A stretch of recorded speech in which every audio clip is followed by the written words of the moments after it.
prep our olives, shall we? I'm going to show you a really quick way how to pit them. All right, so we have our Kalamata olives. You can find Unico brand or Unico, however you want to say it, potato, I don't really care. And they come in a jar and it says Kalamata olives. You can also get Unico black olives in a can, but all it says is ripe black olives. It's not the same thing. If it doesn't say Kalamata olives on there, it's not. And they taste completely different. The can that says ripe black olives, whether they're sliced or whole, those are like the olives you put on nachos or pizza. Not these. These are completely different flavor. Okay.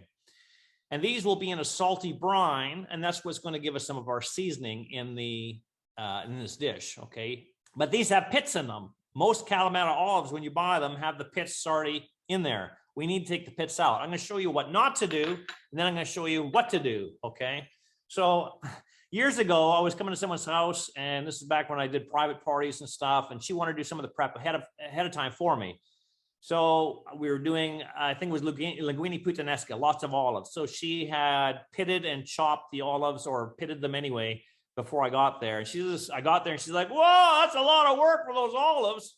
And I'm like, you should have let me show you how to do it. How are you doing it? And this is what she did. Watch this. So she had her olives and she took her knife and she made a cut in the olive and then turned it all the way around, making the cut all the way around, like you're cutting an avocado or something, right? With each one. And then she pulled off the two halves to get the pit out. Okay, discard the pit.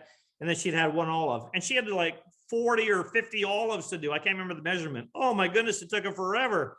What I want you to do instead of that is just lightly with your knife, not quite as hard as when you're doing garlic, but it's just lightly, give it a whack with your knife. Okay.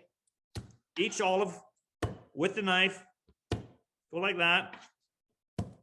And the pit is just going to come out. It's so easy. Watch this. So now you're taking it, just breaking it apart. There's the pit. Okay. It's so fast and easy. Pit comes right out every time. If you smack your olives too hard, however, like you were smacking your garlic cloves, you run a risk of breaking the pit, and then you got those shards of pit all the way throughout your dish. That's not going to be good. So just smack it gently, and the pit will come right out. And then you're left with these beautiful olive halves, which you can put directly in a puttanesca. Kalamatas are really salty. They're briny. They're just very, very great in flavor. Like we just eat them just by themselves. We like them so much.